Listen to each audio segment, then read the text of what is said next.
बताइए कौन सा बताना है, क्वेश्चन नंबर बोले। 7 तक तो कराई थी, तो इसमें मैंने पूरी करने के लिए कराई थी, मैंने तो ट्राई करने के लिए।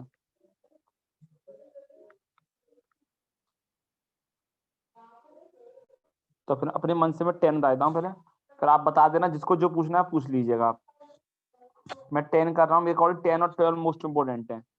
इस एक्सरसाइज के 4 ही क्वेश्चन में इंपोर्टेंट आए थे, एक 5 वाला, एक 7 वाला, एक 10 वाला और 12 वाला।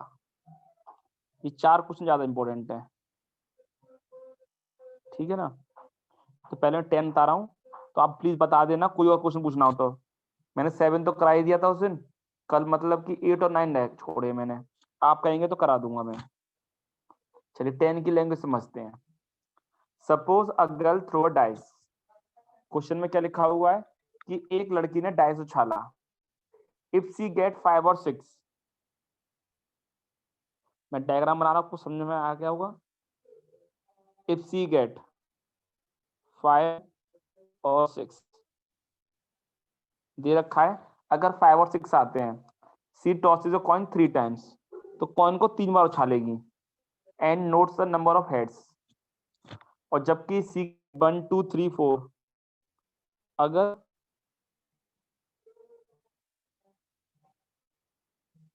1 2 3 और 4 आते हैं, she tosses a coin once, तो कॉइन को सिर्फ वो एक बार उछालती है एंड नोट्स वेदर हेड और टेल इज ऑब्टेन।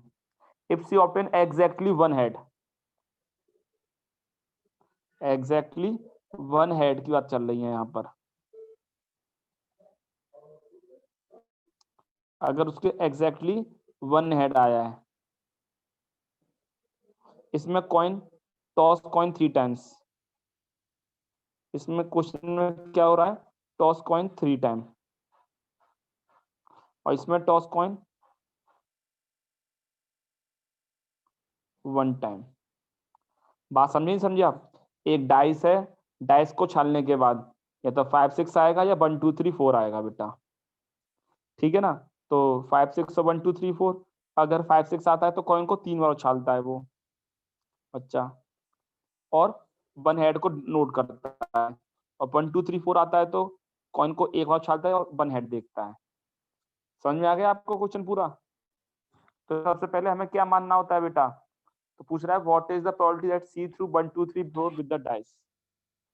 1 2 3 4 पूछ रहा है डाइस के साथ, ठीक है, ये पूछा है उसने हमसे। आगे लैंग्वेज समझ में नहीं आई क्वेश्चन की, तो पहले इवन मानते हैं हम। लेट इवन इक्वल टू क्या मानू बेटा,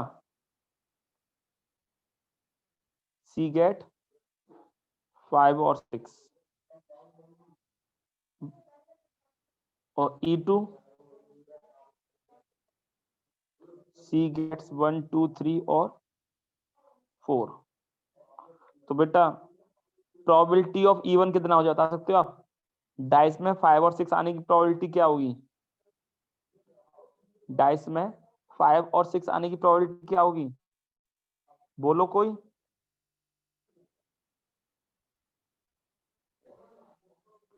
2/6। 2/6। हाँ सही सही, वेरी गुड, ठीक है बेटा। अब आगे प्रोबेबिलिटी ऑफ ई टू, तो ये 4/6, क्योंकि 1 2 3 4 चाहिए 2/3। बात समझ में आ गया ना। दोनों अलग बेस थ्योरम में क्या चाहिए, दो अलग इवेंट होते हैं, दोनों म्यूचुअली एक्सक्लूसिव है। देखो डाइस में 5 6 अलग होता है, 1 2 3 4 अलग होता है। अब उसके बाद क्या मानना होता है हमें, एक ए यूनिक इवेंट जो में आगे हो रहा है दोनों क्वेश्चनों में, A V exactly one head, so Y coin, ठीक है, एग्जैक्टली वन हेड की बात हो रही है। तो ए गिवन इवन का मतलब क्या होगा बेटा, इवन का मतलब है कि 5 और 6 आया हो और एक हेड की बात चल रही है, क्योंकि उसने कहा गया 5 6 आने पर कॉइन को 3 बार उछालना है बेटा। तो उसमें एक हेड कब आता है, तो बेटा मालूम है आपको एक हेड कब आएगा, एक तो आएगा, एक केस ये वाला होगा बेटा, हेड टेल टेल में होगा। इसमें एक हेड आ रहा है, पहले नंबर पे हेड आ गया, एक हो सकता है टेल हेड दूसरे नंबर पे आ जाए, या फिर हेड तीसरे नंबर पे आ जाए, यही तो केस होगा बस। तो इसकी प्रोबेबिलिटी क्या होगी 3/8। मालूम पड़ गया ना आपको, क्योंकि कॉइन को 3 बार उछालने पर टोटल आउटकम कितने आते हैं 2⁻3। टोटल 8 आउटकम थे बेटा, इसलिए 3/8 होगा। और कॉइन को अगर एक बार उछालने का कितने आउटकम होंगे हमारे 1/2 सिर्फ। तो ए गिवन इवन 3/8। बात समझ में आ गया 3/8 क्यों हो गया बेटा, क्योंकि हमें एग्जैक्टली वन हेड की बात हो रही थी और कॉइन को 3 बार उछाला गया है। तो 3 बार उछालने पर टोटल 8 आउटकम होते हैं। उसमें एक हेड कब कब आएगा, एक हेड आएगा या तो पहले नंबर पे आएगा, या दूसरे नंबर पर, या तीसरे नंबर पे हेड आया होगा। तो 3/8 ए गिवन E2 1/2। ठीक है, तो अब हमसे निकलवा क्या आ रहा है E2 गिवन ए निकलवा रहा है वो।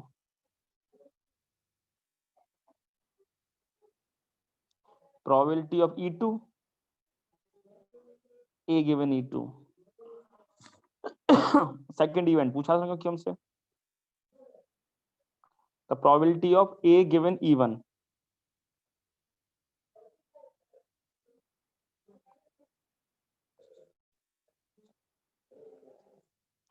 तो E2 की वैल्यू क्या है हमारे पास 2/3। ए गिवन E2 1/2। 1/3 into 3/8 2/3 into 1/2। तो एलसीएम ले लूं मैं, कितना आ रहा सॉल्व करके 1/3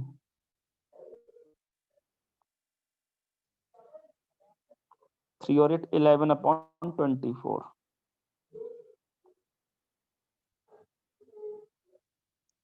8/11 आंसर। ठीक है, ये फाइनल आंसर हो गया हमारा। एक बार समझाता हूं मैं, बहुत ही बढ़िया क्वेश्चन भी, इंपॉर्टेंट क्वेश्चन भी है, ऐसे भी 12 वाला भी इंपॉर्टेंट है। तो डैश को छाला है, हमें 5 और 6 या 1 2 3 4 की बात चल रही थी। तो कौन को 3 बार छालने का टोटल 8 आउटकम थे, एग्जैक्टली वन हेड की बात चल रही थी इस क्वेश्चन में। तो एक हेड 3/8, इधर एक हेड आने के चांसेस क्या होंगे बेटा 1/2। तो सी गेट्स 5 और 6 E1, सी गेट्स 1 2 3 4 E2। अलग अलग इवेंटों की प्रोबेबिलिटी हो गई थी। इवेंट वो होते हैं जिनका सम ओवरऑल सम 1 होता है, एग्जैक्टली 1 होगा बेटा हमेशा। तो ए गिवन E1 आ गया, ए गिवन E2 हो गया, फॉर्मूला लगते इससे सीधा आंसर बस। अब बताइए कोई कंफ्यूजन हो कि समझ में नहीं आया हो तो पूछ ले वो। क्लियर है बेटा सबको? Yes sir. ठीक है बेटा, और कोई बोलना बता पूछना पूछ सकता और कोई भी हो, किसी का रह गया हो तो। चलिए, अच्छा क्वेश्चन नंबर 11 आना है क्या, 11 वाला देख लीजिएगा।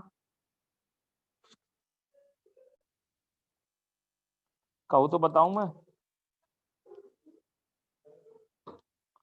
चलो देख ही लो आप, पूछ तो कोई नहीं था। देखिए 11 वाले में क्या था, अब manufacturer has 3 machine operators A B and सी।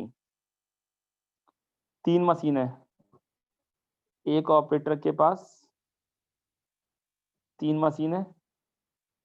एक का नाम क्या है मशीन ए, एक का नाम क्या है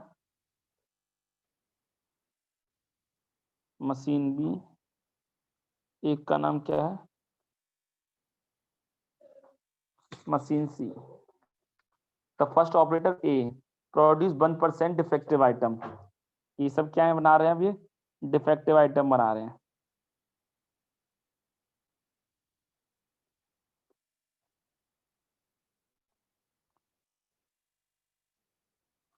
इन सब में कोई ना कोई एक चीज कॉमन होती ही होती है हमेशा।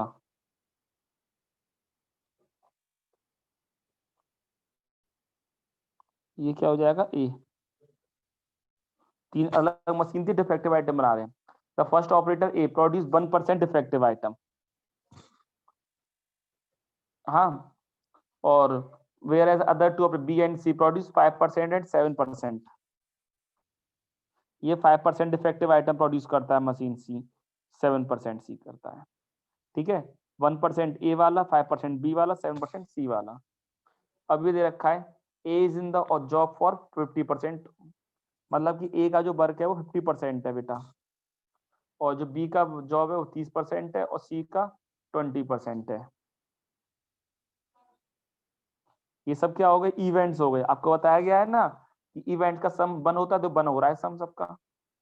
अब पूछ रहा है कि डिफेक्टिव आइटम प्रोड्यूस हो रहा है, प्रोड्यूस बाई ए की प्रोबेबिलिटी क्या है, ए के द्वारा डिफेक्टिव आइटम प्रोड्यूस होने के चांसेस बहुत कम है, पर हैं कितने पता करना है। समझ में आ गया बेटा। E1 क्या है,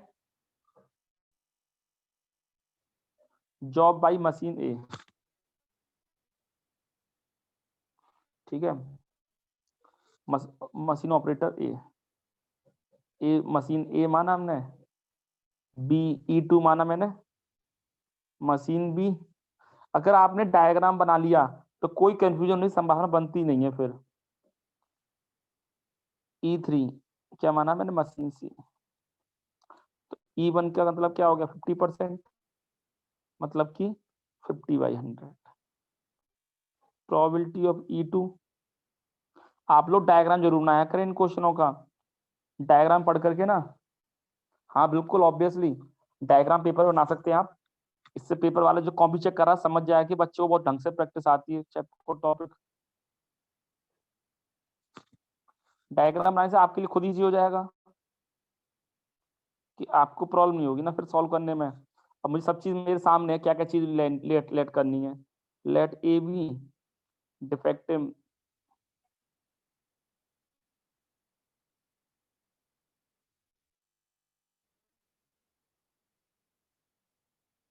तो ए गिवन E1 कितना होगा बेटा, 1%।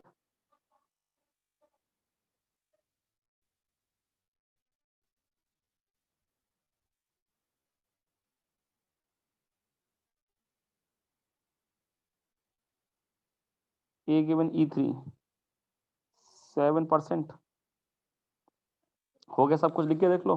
अब क्या निकालना है, प्रोबेबिलिटी ऑफ E1 गिवन, निकलवा रहा है। ए गिवन E1, फिर फॉर्मूला नीचे फेवरेबल, जो रिक्वायरमेंट ऊपर होता है, नीचे टोटल होता है हमेशा।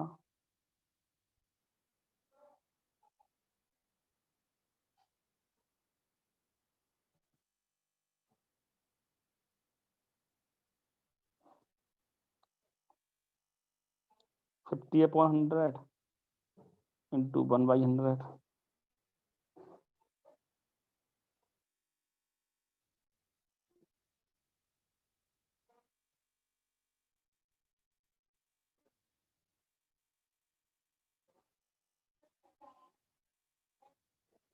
सबकी वैल्यू लगा दी। कितना आ गया बेटा, 50 ऊपर आ गया, 50 प्लस का 150,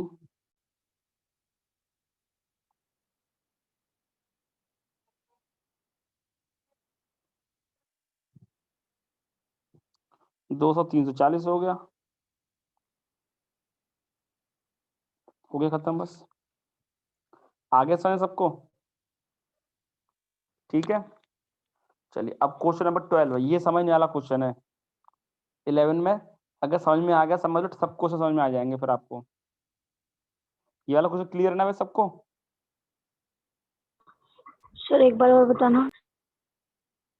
बेटा इस क्वेश्चन में ये दे रखा है कि ऑपरेटर एक मशीन यूज करता है, मतलब कोई भी जो यूज कर रहा है, मशीन ए, मशीन बी और मशीन सी। मशीन ए जो यूज कर रही है वो यूज कर रहा है ऑपरेटर 50% यूज कर रहा है। मशीन बी के यूज करने के चांसेस 30% दे रखे हैं, और मशीन सी के 20% दे रखे हैं। आपको अलग अलग चांसेस दे रखे हैं। अब वीडियो वो ये नहीं आ पूछ रही? रहा है, वो वीडियो नहीं आ रही, नहीं आ रही वीडियो। अब आ गई। हाँ हाँ, तो 50% मशीन ए के द्वारा, मशीन बी के द्वारा 30% है, मशीन सी 20% यूज करता है। अब ये मशीन जो है वो जब यूज होती है कुछ डिफेक्टिव आइटम प्रोड्यूस कर देती हैं जो यूजलेस हैं। तो defective item produce by machine A कितने चांसेस क्या है, 1%, इसके द्वारा 5%, इसके द्वारा 7%। तो वो ये पूछना चाह रहा है कि अब हमने मशीन यूज करी और डिफेक्टिव आइटम प्रोड्यूस हुआ है, तो डिफेक्टिव आइटम जो गिवन है हमें, अब लेकिन ये कह रहा चाह रहा है वो कि वो ए मशीन के द्वारा निकल के आया, उसकी क्या प्रोबेबिलिटी है। तो डिफेक्टिव आइटम निकल के आ रहे हैं, मशीन ए के द्वारा निकला उसकी क्या प्रोबेबिलिटी है। तो E1 E2 E3 मान लिया था हमने 50/100, 30/100, 20/100। Defective item produce by machine, तो ए गिवन E1 हो गया 1/100, 5/100 और 7/100। अब हमने वैल्यू लगा दी थी हमने सब, तो मतलब निकल के आया बेटा कि गिवन क्या है defective item produce by machine A, machine A के द्वारा गिवन क्या है डिफेक्टिव आइटम, तो प्रोड्यूस चांस क्या है 5/34, मतलब कि हर 34 में से 5 आइटम मशीन ए के डिफेक्टिव आइटम होंगे। चलिए अब ठीक है, तो क्वेश्चन नंबर 12 पूछना हो पूछ रहे हैं, जिसको कोई भी पूछना हो पूछ सकते हैं आप लोग। 12 का डायग्राम बना रहा हूँ, पहले समझना, लैंग्वेज समझना कहना क्या चाह रहा है। एक card from A pack of 52 card is lost. ताश की गड्डी में मेरे पास टोटल 52 पत्ते होते हैं। 52 पत्तों में से क्या कहा गया है हमसे कि एक पत्ता खो गया है, कोई सा भी एक कार्ड खो गया है। From the remaining cards of the pack, जो बचे हुए पत्ते हैं पैक के, 2 कार्ड्स आर ड्रॉन, उनमें से 2 कार्ड निकाले जा रहे हैं। And are found to be both diamonds, दोनों की दोनों क्या निकल के आए हैं हमारे डायमंड्स के निकल के आए हैं। तो find the probability of lost card being a diamond. चलिए पढ़ते हैं अब हम। ये क्या थे हमारे पास प्लेइंग कार्ड, यहाँ पर उसमें से क्या हो रहा है एक पत्ता खो रहा है। इवेंट क्या होंगे 2, बता सकता है कोई? इसमें 2 अलग इवेंट क्या लूं पहले मैं, वो क्या रहा है क्वेश्चन में? देखिए इस क्वेश्चन में ये था बेटा, ताश की गड्डी में से एक पत्ता खो गया है, ठीक है। तो वो ये पूछ रहा है कि अब एक पत्ता खो जाने के बाद हमने 2 पत्ते निकाले हैं, खो जाने के बाद after after losing 1 card from 52 cards, उसके बाद हमने 2 पत्ते और निकाले हैं। दोनों की दोनों पत्ते जो निकल के आए वो डायमंड के निकल के आ रहे हैं, ठीक है। तो दोनों पत्ते डायमंड के निकल के आए हैं। अब पूछा जा रहा है कि खोया हुआ पत्ता जो है वो डायमंड का हो, उसकी क्या प्रोबेबिलिटी है। तो इवेंट 2 क्या होंगे, ये तो समझ में आ गया कि दोनों पत्ते, ये तो ए होगा यहाँ पर, दोनों पत्ते डायमंड के क्या आ रहे हैं ना, वो क्या है ए होगा हमारा। चलिए बताता हूँ मैं। लॉस्ट कार्ड इज डायमंड और लॉस्ट कार्ड इज डायमंड, और लॉस्ट कार्ड इज, या तो पत्ते 2 तरीके से हो सकता है, या तो डायमंड का खोया होगा पत्ता, क्योंकि उसने पूछा ही डायमंड की पूछी है, या डायमंड का खोएगा या not diamond.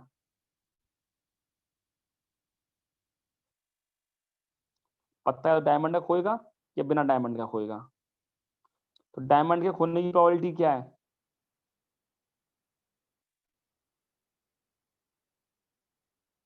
13/52, that will be 1/4। Diamond का एक पत्ता खोने, डायमंड की फॉर्मूला क्या होता है एक पत्ता खोने की प्रोबेबिलिटी, डायमंड एक पत्ते आने की probability favourable upon total number of outcome. Favourable में क्या होगा, डायमंड के टोटल कितने पत्ते होते हैं 13 अपॉन टोटल कितने हैं 52, 13/52। नॉन डायमंड कौन सा पत्ते, कितने पत्ते होंगे, नॉन डायमंड मतलब कि हार्ट का होगा, स्पेड का हो जाएगा और क्लब का हो जाएगा।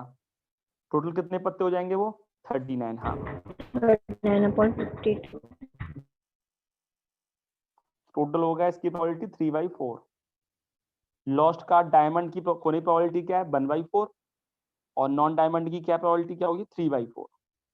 अब कह रहा है, बात समझ में आ गया यहाँ तक? तो या तो इवेंट 2 इवेंट निकल के आ गए हमारे, या तो पत्ता डायमंड का खोएगा या नॉन डायमंड खोएगा। अब पत्ता खो जाने के बाद आफ्टर, अब हमने क्या किया बेटा 2 पत्ते निकाले हैं, और दोनों पत्ते क्या है वो डायमंड निकल के आए हैं। Drawn 2 card of diamond.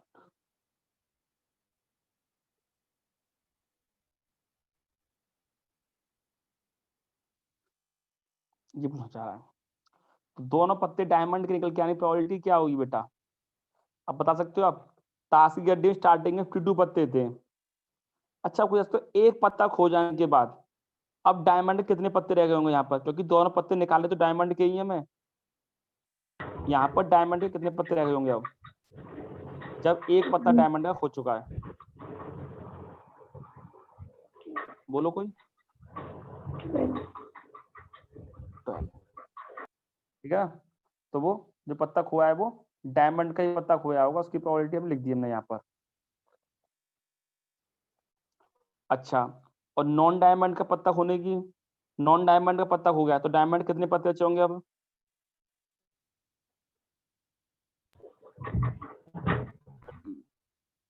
ठीक है ना, हमने क्या लिखा है बेटा, अगर डायमंड का, नहीं नहीं नहीं यही समझ तो बीच नहीं में आया।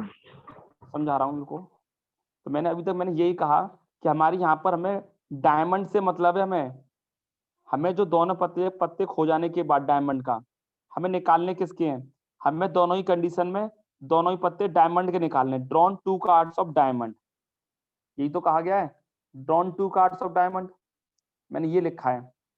तो दोनों पत्ते डायमंड के निकल के आएंगे, उसके लिए यहाँ पर एक पत्ता डायमंड का हो चुका है, तो अभी कितने पत्ते रह गए होंगे, टोटल 12, क्योंकि 13 पत्ते होते हैं और इसमें एक पत्ता डायमंड का खो चुका है, तो उसके बाद कितने पत्ते रह गए होंगे अब डायमंड के, 12। पर लेकिन यहाँ पर जब पत्ता किसका खो गया है, नॉन डायमंड खो गया है पत्ता, कोई पत्ता खो गया होगा, नॉन डायमंड खो चुका है, पर निकालने क्या है अब हमें, यहाँ पर निकालना तो डायमंड है ना, मैं तो डायमंड के यहाँ पर अभी पूरे 13 पत्ते होंगे, क्योंकि पत्ता जो खोया है ना वो नॉन डायमंड खोया है, इसलिए 2 पत्ते निकालने, तो उसकी प्रोबेबिलिटी क्या होगी, 12/51। पहले पत्ते आने की प्रोबेबिलिटी क्या होगी, 12/51, क्योंकि टोटल 51 पत्ते रह गए, एक पत्ता खो चुका है इसलिए, इंटू दूसरा पत्ता 11/50। ऐसे ही यहाँ पर जब एक पत्ता नॉन डायमंड खोआ है तो पहला पत्ता आने की प्रोबेबिलिटी क्या होगी डायमंड के की, 13/11 इंटू 12/50।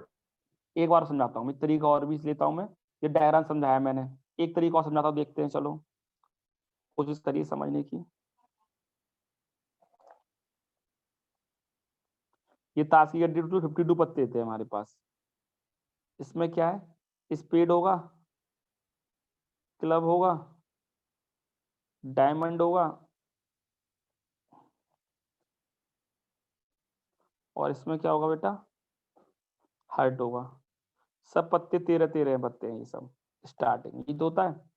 अब हमने पहले क्या करा, हमने एक पत्ता डायमंड का हो गया है, डायमंड का हो गया एक पत्ता, तो डायमंड कितने पत्ते बचे होंगे अब, 12, और इधर कितने पत्ते रह गए होंगे, 51।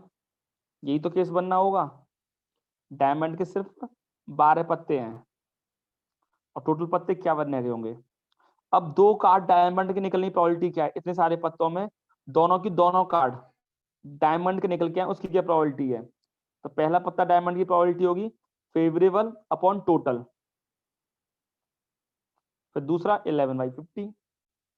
अच्छा एक और केस लेते हैं, अब पत्ता खो गया है नॉन डायमंड, मतलब कि वो डायमंड नहीं है, कोई वो पत्ता खो गया है, सपोज करो स्पेड खो गया बेटा, तो यहाँ कितने पत्ते रह गए होंगे, ये 12, ये वाले तो 13 ही पत्ते होंगे अब। तो अब डायमंड निकलने की प्रोबेबिलिटी क्या होगी इस केस में, 13/51 और 12/50। अब अब आ बताइए, गया। ठीक है, जब और भी कोई बोल बेटा बता देना आप लोग भी और कोई भी, कि हमने क्या पूछा गया था, लॉस्ट कार्ड इज डायमंड, पत्ता डायमंड का खो गया है, कितने पत्ते रह गए होंगे, स्टार्टिंग वाले केस में 12 पत्ते थे, 12 के, तो 12/51 इंटू 11/50, दोनों के दोनों पत्ते डायमंड के निकालने हमें, तो आपके नॉन डायमंड खो गया है तो 13 पत्ते रह गए डायमंड के, तो डायमंड निकल, क्योंकि निकालने तो डायमंड के ही है ना, 13/51 इंटू 12/50, बस आप कर लीजिएगा। Lost card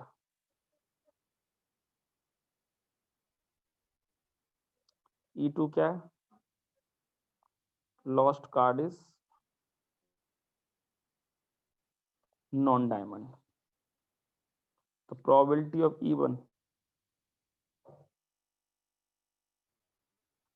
probability of E2 बेटा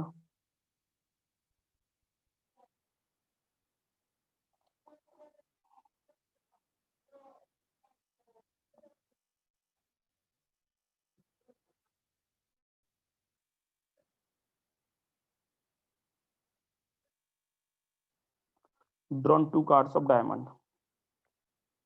Probability of A given even 12/51 into 11/50, ठीक है ना, बता चुका था, 12 पत्ते रह गए थे ना, 12/50 into 11/50। इसका मतलब ये है 2 कार्ड डायमंड के, जब खोया हुआ पत्ता डायमंड का है, डायमंड से एक पत्ता खो गया है, उसके बाद 2 कार्ड निकालने की प्रोबेबिलिटी क्या होगी, 12/50 into 11/50। और A given E2, A given E2 क्या होगा, तो A given E2 है, 13 पत्ते निकालने हैं हमें तो, हाँ हो सकता है एग्जाम बढ़ जाए, बढ़ने चांसेस चल रहे हैं, 23 तक कम क्लियर हो जाएगा सब कुछ, इंटू 12/50। इसका मतलब क्या था, 2 पत्ते डायमंड के निकालना, जबकि खोया हुआ पत्ता नॉन डायमंड है। तो आगे आप क्या मांग रहा था, लॉस्ट कार्ड बीइंग डायमंड पूछा था उसने हमसे, तो फॉर्मूला लगाऊंगा, सीधा आंसर आ जाएगा।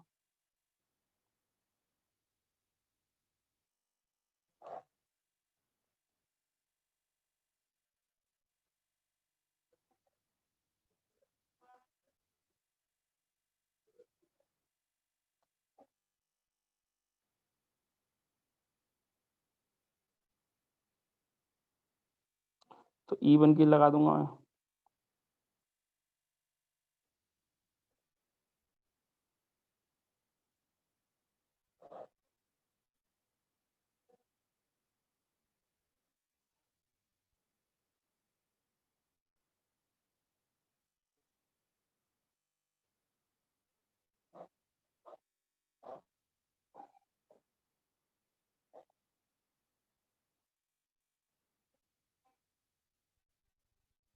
क्या आ जाएगा, 12 12 11 132 56 468 मल्टीप्लाई कर दिया ना, तो 132 अपॉन का 12 से काट दूंगा 11 बार, ये आंसर हो गया, बस खत्म। ये क्वेश्चन अब आगे खत्म हुआ है, देख लीजिए, किसी को कंफ्यूजन हो पूछ सकता है कोई भी।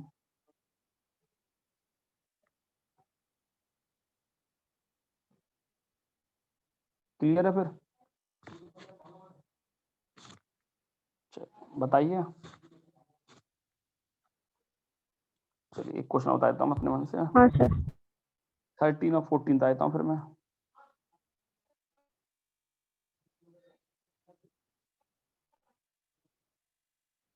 हाँ 13 में क्या करना है हमें, एस 13 वाला बेटा, probability that A speak true 4/5, A सच बोलने चांसेस 4/5 है। A coin is tossed, A report that a head appears, the probability that actually there was head is, इसमें क्या होगा बेटा, स्पीकिंग है, तो या तो कोई इंसान, 2 इवेंट हो सकते हैं, या तो ट्रुथ बोलेगा या फिर वो लायर होगा, झूठ बोलेगा। सच बोलने की प्रोबेबिलिटी क्या है, 4/5, तो झूठ बोलने की प्रोबेबिलिटी क्या होगी, 1/5, क्योंकि टोटल इवन का सम 1 होता है, इसलिए उसने कहा है बेटा हेड आ है, तो हेड आने की प्रोबेबिलिटी 1/2 होगी, और झूठ बोल के भी हेड आने की प्रोबेबिलिटी 1/2 होगी।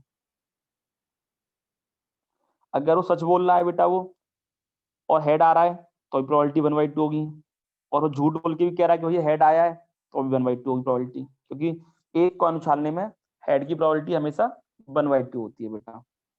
तो बस इसमें अब यही हो जाएगा, तो प्रोबेबिलिटी ऑफ E1 कितना हो जाएगा, 4/5, E2 कितना हो जाएगा, 1/5, A given E1, A given E2,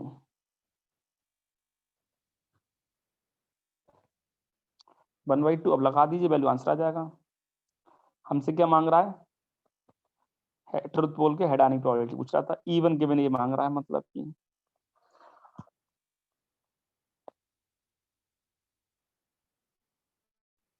A given E1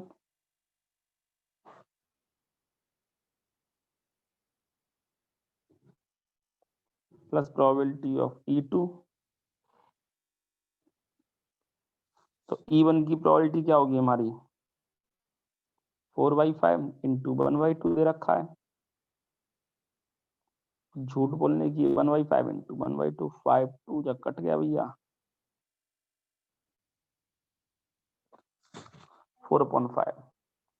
A option answer आ रहा है मेरा, तो देख लेना आंसर। मेरा आंसर तो भाई 4/5 आया है। चलिए अब आगे लास्ट क्वेश्चन और देख लेते हैं 14। समझ में आ गया बेटा? अब इस 14 में क्या कहा गया है, ए सबसेट बी कहा गया है और P V is not equal to 0 कहा गया है। तो पूछ रहा है इन तीनों चारों में से कौन सा ट्रू होगा। चलिए अब देखते हैं, ए सबसेट बी है बेटा, तो ए इंटरसेक्शन बी की वैल्यू क्या होगी ए, तो ये बता सकते हैं आप। तो probability of A intersection B कितना निकल के आएगा पी ए।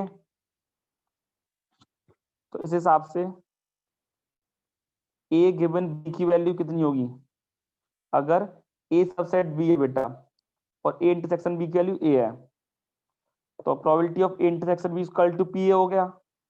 तो ए गिवन बी का फॉर्मूला क्या होगा, फॉर्मूला होता है probability of A intersection B upon P B.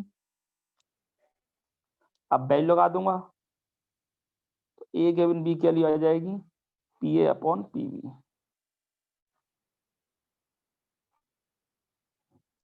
What we know, अब किसी भी नंबर की प्रोबेबिलिटी, जैसे पी बी है बेटा, किसी भी नंबर की प्रोबेबिलिटी क्या होती है 1 या 1 से कम ही होगी।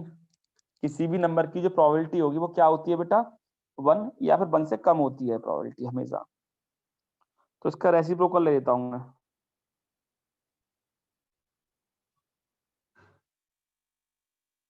तो 1 अपॉन पी बी, ये मालूम पड़ा उल्टा होने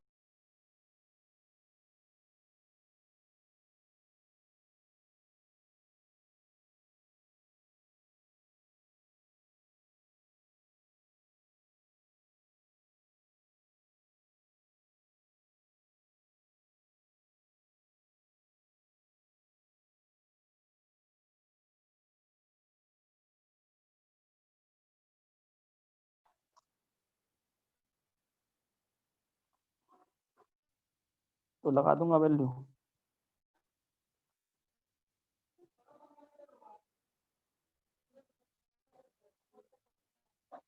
फ्रॉम 1 एंड 2 से।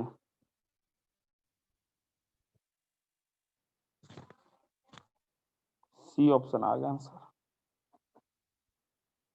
एक बार समझाता हूं मैं, हमने क्या किया बेटा, ए सबसेट बी है तो A intersection B equal to A हो गया था। हमने क्या किया बेटा इसमें, P A intersection B equal to P A होगा, तो हमसे मांग रहा था P A given B equal to P A intersection B upon P B. अब वैल्यू लगा दी P A upon P B, जहां पर हम जानते हैं पी बी की वैल्यू क्या होती है बेटा 1 से कम होती है। कोई भी प्रोबेबिलिटी हो 1 या 1 से कम ही होती है, हमेशा फिक्स है ये तो। ठीक है, तो हमने बेटा ऑन टेकिंग रेसिप्रोकल, सबका रेसिप्रोकल ले लिया मैंने, तो रेसिप्रोकल लेने के बाद क्या हो जाएगा 1 upon P B greater than equal to 1। अब क्योंकि मैं ये वाली कंडीशन बनानी थी मुझे एक्चुअल में, इसलिए मैंने दोनों तरफ एम का मल्टीप्लाई मल्टीप्लाई किया पी ए का, P upon P B greater than equal to P A. तो फ्रॉम 1 में वैल्यू लग दी, P A upon P B की वैल्यू क्या थी पी ए गिवन बी, ये आंसर आ रहा था, बस खत्म। ठीक है, खत्म ये भी चीज है। ठीक है। अब आप ट्राई कर लें, जिसको जो पूछना कुछ पूछ सकता है, अभी कल बता दूंगा मैं, देखते हैं कल। ठीक है, चलिए ओके, थैंक यू। किसी पूछना पूछ लीजिए आप बेटा, है ना। चलिए ओके, थैंक यू।